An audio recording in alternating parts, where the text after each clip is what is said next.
Good morning, BookTube. Welcome to my reading corner. Um, so there are some booktubers that I like watching that will do like Friday reads, like Steve Donahue, for instance, or Sean the Book Maniac, where they talk about what they're gonna read for the day. And I decided to do that today, this morning. Just film this video real quick and then upload it. I'm already trying to get into the habit of getting up early anyway. Although for some, it probably wouldn't be that early because it's just 8 a.m. Because I used to get up at 9. And I gotta say, this morning I was tempted to get back in bed because I do have to get up much earlier tomorrow because my shift starts at 9 tomorrow. But I decided, I was thinking, as soon as I do that, the one time I do that, then I gotta keep the habit going. That's what I feel like is one of the key things to sticking to a good habit is you just gotta keep it going. Don't break it until it's a habit. Then, you can break it. Of course, if you have to break it, then yeah, like, I'm gonna have to get up even earlier tomorrow. Probably around 7. Because there's no way I'm gonna get up before the sun starts shining. So let's talk about what I'm gonna read today. Although I will probably once again get lost in the black hole that is YouTube and the TV, but, I am going to try to get some reading done. So I just finished another book for this month. The Falconer by Elizabeth May. So I'm trying to throw in a couple more books for this month to talk about in my wrap-up. Because instead of doing individual reviews, I'm doing one big wrap-up this month. But, I think I'm going to do that, I'm going to go back and forth between doing individual reviews and then wrap-ups each month.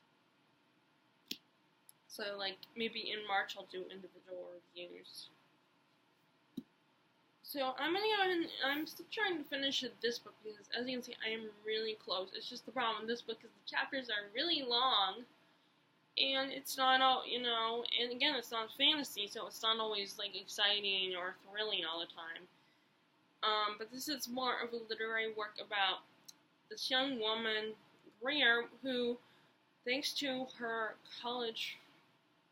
friend from college, she meets Faith Frank, who is a feminist, and Jen from Insert Literary Pun described her as kind of like a Gloria Steinem of this book. And she gets a job working for her, and it's all about her experience with this woman. And I think it really examines feminism and white feminism particularly, and how it's not always good. It's good to fight for feminism, but sometimes it's not. There's some shadiness to it at times. People just, right now I'm at the point where Greer is starting to realize that Faith is more about being in the putting feminism and herself in the spotlight, and having the money and the needs to do that, rather than actually genuine. Not that she doesn't care about feminism, she does, of course, but it's more of a pride thing for her. I feel like that's the impression I'm getting. It's more of I want to prove something, and I think that's why she was so easy to, I don't want to make it sound like she's evil or something, but persuade Greer and get her along with all her other followers to join her, because Greer is a very shy person, a very shy, quiet, reserved person. And I got to thinking last night how I feel like Greer is that type of person that she's never taken the spotlight, but now that she has it, it's like she enjoys it a little too much. And it kind of reminded me of on Buffy the Vampire Slayer, the TV show, not the 80s movie, where her friend Willow was kind of like that too in the beginning, but then she, as her character grows and develops, she becomes a stronger person. But then she starts getting really good with magic and stuff, and becomes addicted to it, relies too much on it, even for the most simplest task, thinking, oh, instead of wasting time, then you can just use magic to get what you want, which ends up being a problem for her, because like I said, she becomes addicted to it. So I feel like she, eventually it kind of blows up in her face. She almost gets someone killed in the process, which is what her girlfriend was afraid of. And essentially, she realizes and admits her addiction. And when talking to Buffy about it, she says, who would you, I was nobody before. I wasn't anything special. And who would you rather be, Special Willow or the Willow from before? And I feel like that's how Greer is. We're not having a moment. Well, I guess we are, but she's not actually saying that. Who would you rather be, this girl who's from small town America who has parents that are hippies, essentially, that didn't, or would you rather be the strong, confident woman who's fighting for feminism and doing something great that the world is paying attention to? The longest I ever held on to this book. It's really good, I think. It depends on your kind of book, of course. Since joining BookTube, of course, I realized this since joining Facebook altogether. Or more like not since joining Facebook, but since being part of the fandom community, that we all have different tastes. Not everybody's gonna love, the same books. And I know that I don't think very few people in my life are gonna really love this book. My two best friends from Florida, Larissa and Therese, might enjoy it, but although Larissa admitted that she's one of the readers that it does take her a little bit longer to read books, so it might take her quite a while to read this, but I think Therese might like it. But both of them, I haven't figured out what they like yet. My other best friend, Terry, from Florida, I know what she likes, or I have a pretty good idea. That's why, unfortunately, we can't share books. And then, I kind of have an idea of what my mom likes, and I know what my dad likes. I have no idea what my sister likes. She might like this, though. She might have, if before, when she had more time to read, she might have liked this book. But I think with kids and everything, she got out of the habit of reading, because she's always so busy, and then, having a job and stuff, she has not, been able to make time for reading. So once you get out of the habit, I think then it's hard to get back in. It's almost like one big giant slump. So I'm almost done with this. I want to get this book done. And, doing this thing. I like these bookmarks, but the ones with the tassels, but then the tassels start to fall apart eventually. Especially with the way I take my books everywhere I go. So the tassels are gonna. So as much as some of these bookmarks have pretty pictures on them and have cool words on them and quotes and stuff on them, it's the only downside is the tassel ones sort of fall apart. So of course, but the ones that are straight up just paper, like this one, or in the next book I'm gonna talk to you guys about that I might read today. That I'll probably read today. This one. Again, they get all bendy and stuff like that, and they don't last either. And I don't like that. I like the hard ones that are made out of wood. Or there's those. I've shown you a collection of these. These ones that they're kind of made out of this glass material. I really like those because, of course, they're not going to fall apart. And same thing with these wooden ones. Can't find them. Might be. Like this one. Although the ones that I'm thinking of aren't exactly like this one. But, right now, I don't know if I have any book over here that has one of those.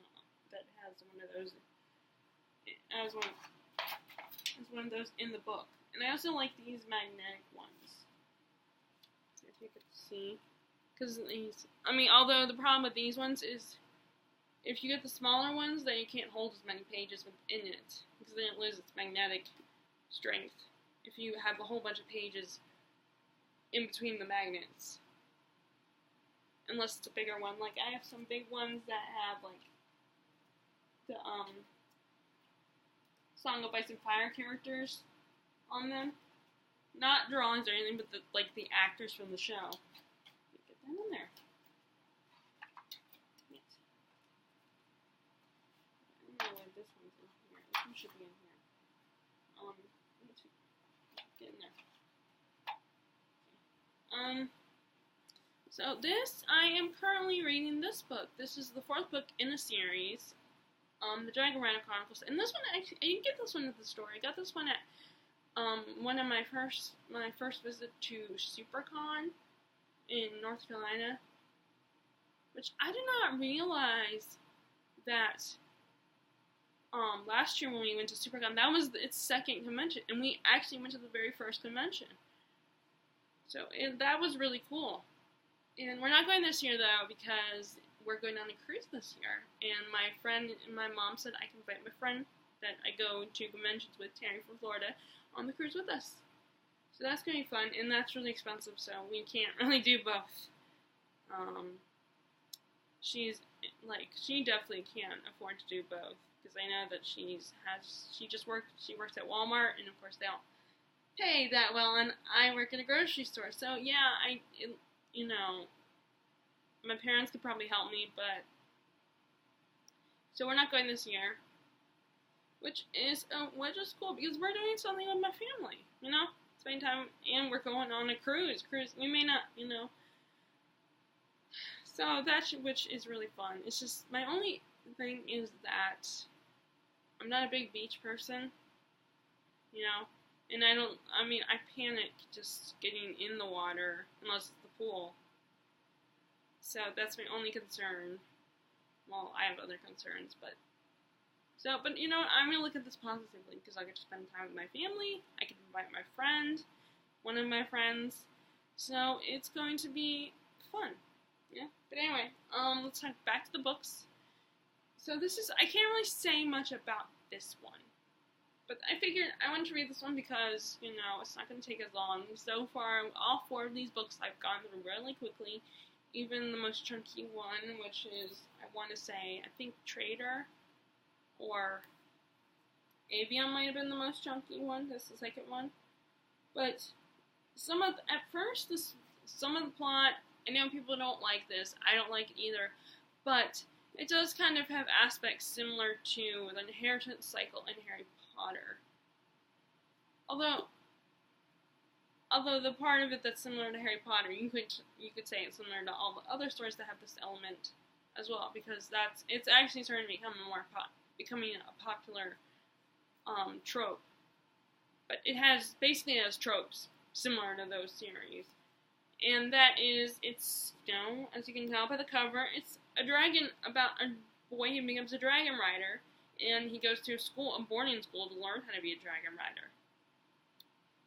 It's like this, it's about this kid who is half human, half gray elf, and when his gray elf mother dies, he's sent to live with his biological human father, because his mom and his father aren't together. Ulrich, who is, I want to say it's the title of his job is a blacksmith, but I don't know. I don't know if that's the correct title, but he's the person who makes the saddles and the equipment and the weapons and the gear for the dragon riders, I think. And, I know he does, but I don't know if he might not make the weapons, or he might only make the gear or something. I don't remember. But, and one of the most famous dragon riders, I forgot to mention, his name is Javid. And his dad and his family he's like the unwanted stepchild. They bully him, they ignore him, and no one in this village likes him either, because he's also half gray elf, and there's prejudice between the humans and the gray elves. and he only has one friend whose name I do not remember her name. And he fancies her and sees a future with her, but then by book 2, she realizes that they cannot be together because of his gray elf heritage and the prejudice against it, and she's like, we're never gonna be together. You're just like a brother to me. Which her behavior throughout the rest of the series, I wanted to slap her. She's such a horrible human, such a bitch to him. So, anyway, one of the most famous dragon riders, Sile Derek, shows up with having his father Ulrich make his gear for the year, and he sees Javid and convinces Ulrich to take Javid with him to go to Blybrigg Academy, which is the training school for dragon riders. And he gets to attend that school, and of course it has all the elements of, a boarding school where he gets bullied a lot, he makes friends, he has, of course, lessons, but then he makes one friend, Felix Farrow, who kind of, feels sorry for him at first, there's actually like him, consider him a real friend, and Felix is actually a duke in training. But he would rather be a dragon rider than take on inherit his father's responsibilities as a duke, much to his family's chagrin. And so the first 2 books about him attending, and Sile Derek. So Sile Derek,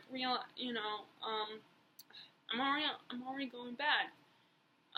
Okay, so Javid notices that something has been happening to Sile Derek. He's been mentoring because he's become Javid's mentor. So his saddle was sabotaged and he almost fell off his dragon. And other little things. That's the only one I really remember. Started happening to him, and Javid suspects that someone is trying to sabotage and kill Sile Derek. So he decides, because he's starting to care about this guy, he decides to investigate and figure out what is going on. Of course, Sile Derek doesn't want him to, and neither does Felix, because that will put him in danger. And then, of course, there's a subplot of he does find an actual girl who loves him, and that's actually Sile Derek's daughter, Becca. Unfortunately, Sile does not want Becca and Javid together because, so far, this is not a literary masterpiece. It's, and it has faults, but I just can't pinpoint exactly. But it's not, brilliantly written, It feels like, despite the characters' ages, it feels more written like a middle grade book. So I wasn't sure if this was YA or middle grade. Maybe early YA, but I feel like it's more of the category of middle grade, the way it's written. It's a very fun book, and like I said, it's a story of a friendship. There is a little bit of romance, but what's great about this is the characters aren't obsessing over, Javid's not obsessing over wooing, his love for Becca or anything like that, and it's not about that. It's about this looming war going on, because as the series progresses in this 3rd book, and then in this last book, the war has come between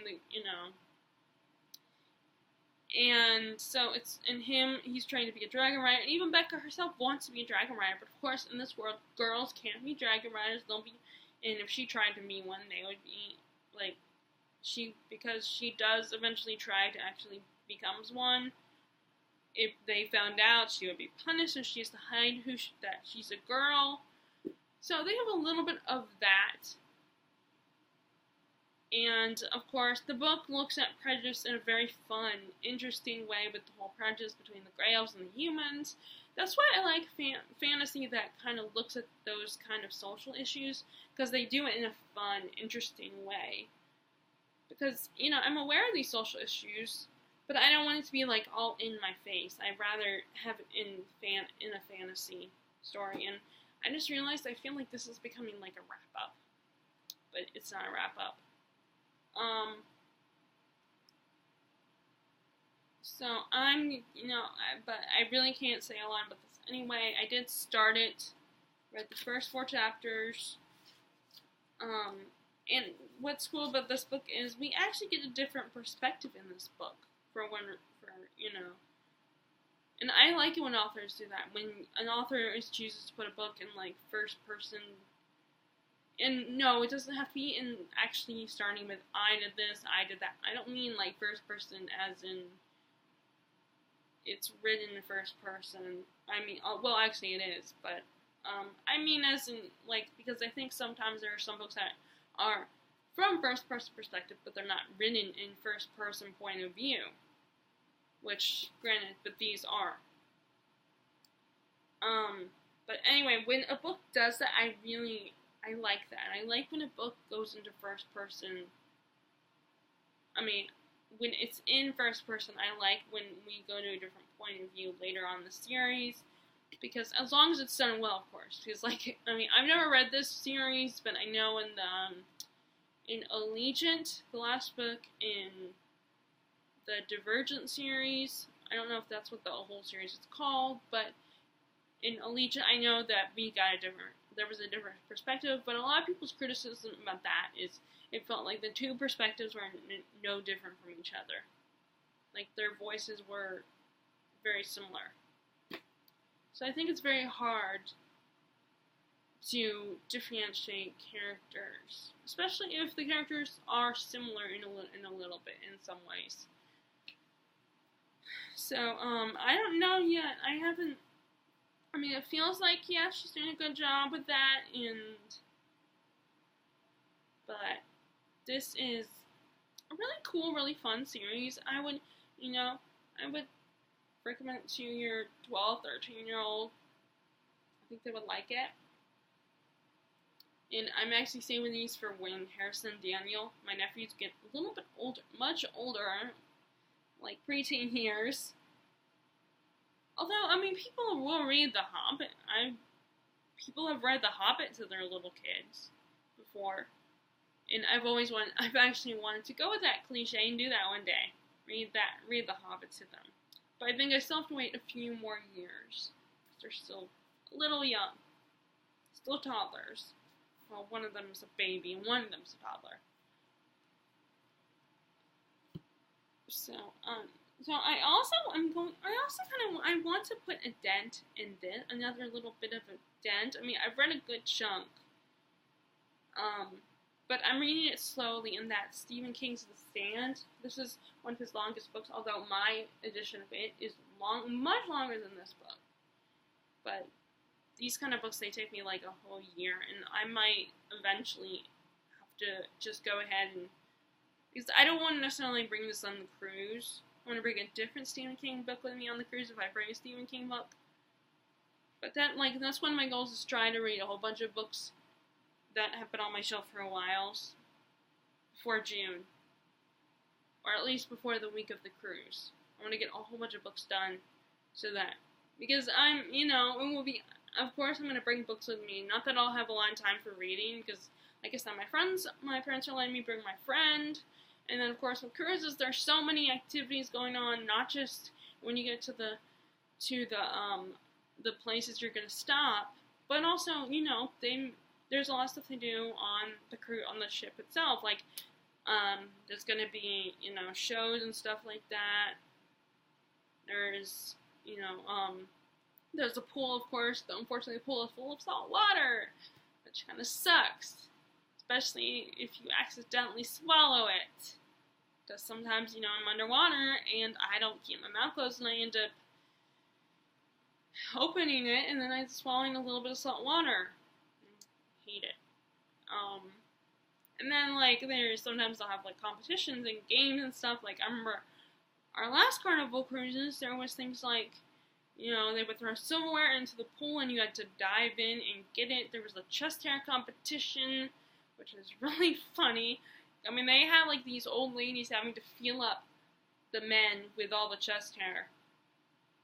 And some of those men were, friends of ours. Um, there were sometimes shipbuilding competitions. There was one competition during there was, a treasure hunt that we did on my first cruise. I did that with my dad. I think I would probably get even more into that one now since I'm, because I think at the first time I was a little more shy, but now I think I might be a little more comfortable. Not as shy, I mean, I hope. Depends on my mood. Sometimes I get really moody.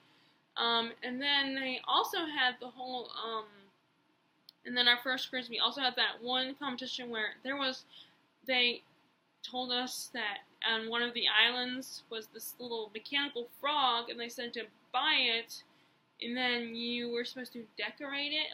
Like, first there was the swimming competition to see which mechanical frog swam the fastest, and then there was the one where you could decorate and come up with a theme for your frog, and then present it, and they will pick which frog has the best kind of theme. And we won that competition. We went Cleo Frogtra on that one. And so those are really fun. I love Carnival cruises. Those are so fun. So, although lately, the last few years, though, there have been things that have happened on those cruise ships that would make you pretty nervous to go on one of them. Not that I'm going to talk about it to people that are nervous, would be nervous about them. Like, I don't think my grandmother will be comfortable with it. I think she might get a little nervous on the cruise, but we'll just have to assure her that it's like being on a traveling hotel. You won't even notice that you're on the water unless you go out on the pool deck. But it is going to be really fun. Especially being on the boat, and like I said, I'll be with family, and I get to bring a friend, so it's gonna be fun. I'm gonna look at this positively, even though, I'm a little like my mom about this about this cruise thing, but I'm gonna be positive about it.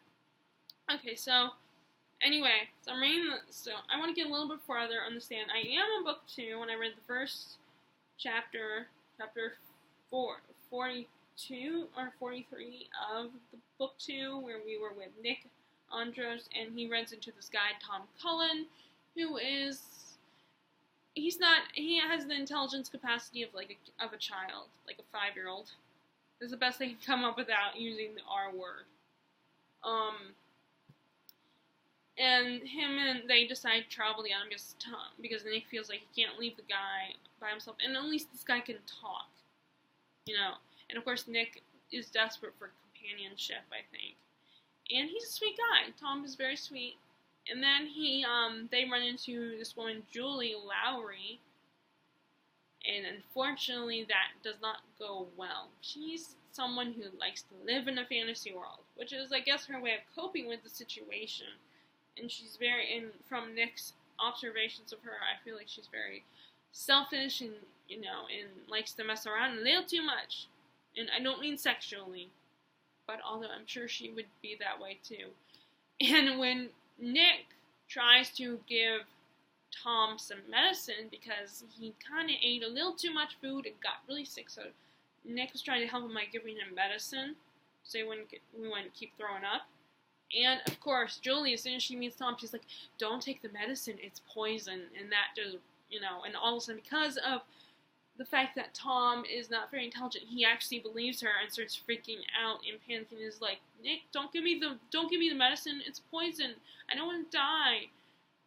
And Nick unfortunately can't talk or force it down Tom's throat or anything like that. But he does hit Julie and then threaten her. And of course, Julie, gets mad, and she could use the whole excuse of, "You shouldn't hit a woman. How dare you?" Unfortunately, this is a world about survival, sweetie, and now I'm on the character of, let me see if his name is said. What is that? Let me see if Larry, that's right. I'm with the character of Larry, and he's traveling because Rita unfortunately died. The woman he was with, his female companion that he was with, she died. She couldn't survive out here. And I haven't read much. He's just traveling like Nick is. All the characters are kind of doing that. They're all traveling to a safe place. So Nick is kind of just reminiscing, thinking about what were things before, what he remembers, and so I definitely need to read a little bit more of this. So in a way, this is my update of my Stephen King project. So as much as I'm enjoying and fascinated this book, this might not be the best book to start with because I just know this will take me a year to finish, or even more than that. I'm not one of those fast readers. So, the only other book that I've progressed really far in is Crime and Punishment. So these are the 4 books I'll probably read today. This is a classic, a Russian classic, about this guy who, this student who is currently in debt. He comes up with this idea, this crazy scheme that he's gonna pawn something to this female pawnbroker, and then he decides to murder her and steal from her. And he finally does it, and see, this is another one of those tassel bookmarks. He finally does it, but no one has figured out that he's the one that did it. But he is also currently, I don't know if it's because of guilt, that he's feeling guilty, or he's freaking out because he's so paranoid that he might get caught, but he gets really sick and delusional, and his friend eventually, after at first having this crazy moment with him and not believing him, he finds him and decides to nurse him back to health. And even, invites his doctor to take a look at things, but of course, Raskolnikov is not too keen on that. When he finally wakes up, he's not too keen on this, and he wants everyone to leave him alone. And also, he's recently he's found the dead body of the guy he met in the beginning of the book, who was telling him about his life and stuff, and his family life and everything. And this guy was run over by a carriage, because of course it's like 1800s or something. And Raskolnikov and the police bring the guy's body to his family. And that's as far as I got. But, like I said, this is one of the books, these are the 4 books I'm probably going to focus the most on. But I have 2 more books. I'm also going to I might read a little bit of American Gods, because this is the next book. This is one of the books that I have a list of books that I've bookmarked, that I've started reading, but I haven't come back to them lately, and this is one of them. This is classic Neil Gaiman, from what I've heard. This one was actually a TV show, so this is the the TV tie-in edition, and there's actually a giveaway on Goodreads for this book, this particular edition. And I haven't got very far in this book. So this guy Shadow, he was in prison for a while. He gets out and he meets this mysterious man, Mr. Wednesday, who offers him to work for him. And he's a little hesitant, but he starts meeting all these strange people who try to threaten his life. So he agrees to work for Mr. Wednesday, especially because his wife was in a car accident. Not only was she in a car accident, but he found out his wife was cheating on him with his best friend. I think it was his best friend. So he does not have a good. He has conflicting feelings about his wife. I think that he misses her and he's heartbroken, but at the same time he's probably bitter towards her because she was cheating on him right before she died and while he was in prison. And I recently got to this part where he was playing checkers with this one weird dude who did not like losing, and he was like, if you lose, he challenges him to a second game, and is like, if you lose, I get to smash your head in. And I think he means it literally. So they played a second game, and then Shadow realizes that this guy is going to play the exact same game he played before, because he's probably thinking, why the hell not? I won that game. So Shadow just takes the risk and kick his ass. Not kick his ass like in the literal sense, but when playing. He takes all these risks when playing the game. I really like that scene. And then there's also, he meets these 3 sisters. I think they're like psychics or something. Like maybe they're seers or whatever. I don't know. So it's kind of hard because, you know, I haven't got very far in it and I'm not 100% completely focused on the book. But I do need to read this one, so I might read a little bit of this one. But once I'm done with maybe the Female's Persuasion and the other one, and Crime and Punishment will be a while. Once I'm done with Female Persuasion and Immortal, I'll probably focus a little bit on this one, because, like I said, this is one of those bookmark books that I've had bookmarked for a while, so I need to get back and read it. And then, also, this is another one that I need to get back into reading. I did get a little farther in this one. The Essex Serpent by Sarah Perry. And I guess you could say this is magical realism. I don't know if there's actually going to be any magic elements in it. I really think that would be cool if they did. Because I like it when books that take place in a contemporary world, that there's not paranormal. I'm not saying paranormal or anything like that. I mean, like, when it's mostly real world stuff, but there's a little bit of magic in there that's hinted at being in there. Like Neil Gaiman's book, The Ocean at the End of the Lane. That one, although at times I was a little confused with that one. Oh, and The Raven Boys, but The Raven Boys I feel like is, like, a little different because it's more, you can tell it's more paranormal and fantasy.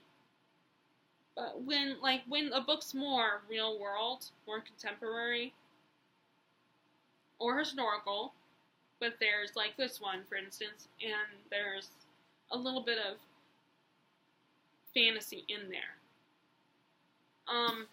But in this one, in case you don't know, this is a story about Cora Seaborn, who, her husband has just died, and she's, of course, grieving his loss, but she's also feels free for the first time ever, because she learned the hard way that her husband was not that great.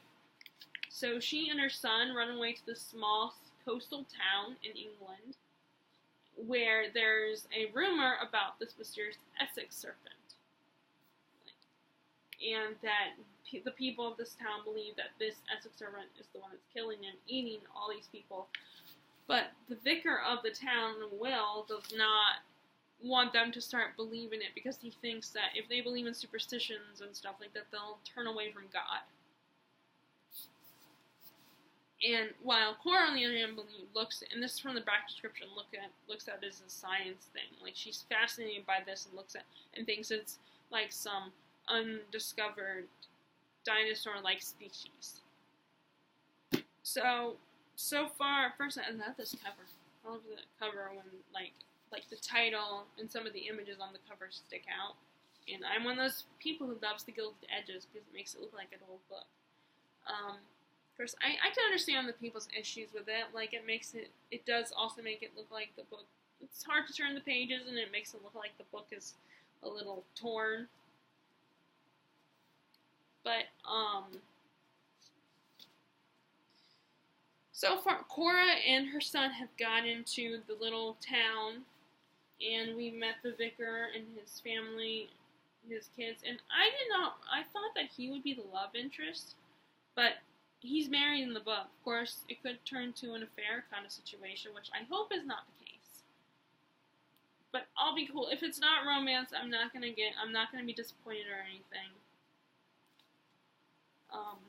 Because as much as I want romance in my stories, I'm not like, you know, if I decide to read it, you know, like even the feminine Female Persuasion, it does have, like, because it's a contemporary book, there's people in relationships and stuff like that, but it doesn't, or in Sweet Bitter, it also has some, you know, people in relationships and all of that. Then, you know, romantic relationships, you know, but the romance is not the main focus of those stories. And this, like, and I'm imagining that even if this has romance in it, that won't be the main focus. The main focus will be them debating over the whole thing about the Essex serpent. But I guess I assumed romance because it's like this sentence here: as Cora and William attempt to discover the truth about the Essex serpent's existence, their seeming opposites find themselves inexplorably drawn together in an intense relationship that will change both of them in ways entirely unexpected. So that made me think of, ooh, it's gonna be romance. But I think he's married and he has kids. So I might read a little bit of this. Like, these two books I'm just gonna probably dip into, but I'm gonna focus on those four, the Female Persuasion, Immortal, The Stand, and Crime and Punishment. Although I guess you could say The Stand will be like those books where I only read a little bit of it, while the other two I'll read a little bit more. But with Crime and Punishment, I feel like because the chapters are so long, it feels like I'm kind of reading them one chapter at a time. I mean, if I was more focused on Crime and Punishment and didn't have other books looming over me, then yeah, maybe I could read 2 chapters at the same time. It also depends, you know. Like last night, my friend and Terry and I were in the middle of a conversation, so my computer kept alerting me to her messages, so it was hard for me to concentrate on my books. Because I did try to do a little bit of reading before I actually physically got in bed. Even though I was going to read in bed anyway, I was going to read a different book in bed, unlike Crime. Like, I wanted to read Crime and Punishment before I actually got in bed. And I did read a little bit, but then I was like, you know, it's almost 12. I want to stick to my habit of being at least physically in bed by 12. So I read Female Persuasion, and I got through a lot of chapters though, because surprisingly the next few chapters were short. The next 2 chapters were actually short. Not that short, but still a little bit short compared to the last several chapters. Unfortunately, I'm also in this position. I'm in feeling like there are times when I stare at my bookshelves and I'm like, "Ooh, I want to read this book. Oh, I have to read this book now. I want to read this book now." And I'm also looking at my reading record because I'm a nerd here, and I'm actually recording what I'm reading, not recording it like this, but typing out documents that list what I'm reading and stuff like that. And it helps me realize what I need to focus on more. So I need to focus more on historical fiction, and a classic, which I'm working on, but I think I might have to read some short. I'm very tempted to start reading some classics that won't take me as long, like Phantom of the Opera. I could be totally wrong here, but it does not look like it's a book that will take me that long. Trying to think of any others. I don't know, because a lot of classics are pretty chunky. But I might start reading that one as well. Actually no. Terry and I, because it's so hard for me to find books that we will both like. So, but I do, some of those classics, like Jane Austen, the Bronte sisters books. I'm pretty sure she would like those. So I've decided, well, let's buddy read those. Plus, because she's not I know this is blasphemous, but she's not my all-time favorite author. I like her books, but what she writes about isn't necessarily my favorite thing to read about. I enjoy it when I do, though. But sometimes her book, and don't get mad at me if any of you read Jane Austen and love her, because I do enjoy her and I do like her. But sometimes but the 2 books I've read, yes, I've only read 2, so I can't really use that to say officially how I feel about the author. But I am wanting to change it because I do want to read all of her books, all 6 or 7 of her books. I don't know how many she wrote, but I do get through those quickly. I was gonna say that I just sometimes they're not the most exciting books. They're kind of dull to me. You know, I like watching the movies, the movie version / miniseries versions.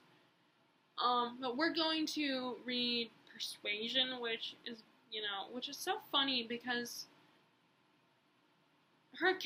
most of her characters are so young, and the main character in Female's Persuasion is like around, probably closer to my age and Terry's age, and she's considered old. So, like, the oldest heroine out of all of Jane Austen's heroines. So it's very interesting. Of course, she might have been, despite, you know, she might have been like a teenager in Becoming Jane. I mean, I didn't think about that. But yeah, in the movie Becoming Jane, which is kind of a fictionalized biopic, or at least what might have inspired Pride and Prejudice, the events of her life that might have inspired Pride and Prejudice. In that one, she probably was only a teenager in that one. I didn't even think about that. Because, I mean, I just assumed she's in her 20s in that movie, but no, actually, now I think about it, she might have been supposed to be a teenager. But anyway, this video is getting too long, and I really hope it will upload. If it doesn't, then well, there's no point in me doing this. I mean, as in, you know, but if you guys like this video, be sure to give it a thumbs up and click subscribe if you haven't already, and please click the bell notification below so you can find out when I'm uploading new videos. And I hope, as always, I hope you all are enjoying your reading, and I will talk to you all later. Alright, bye!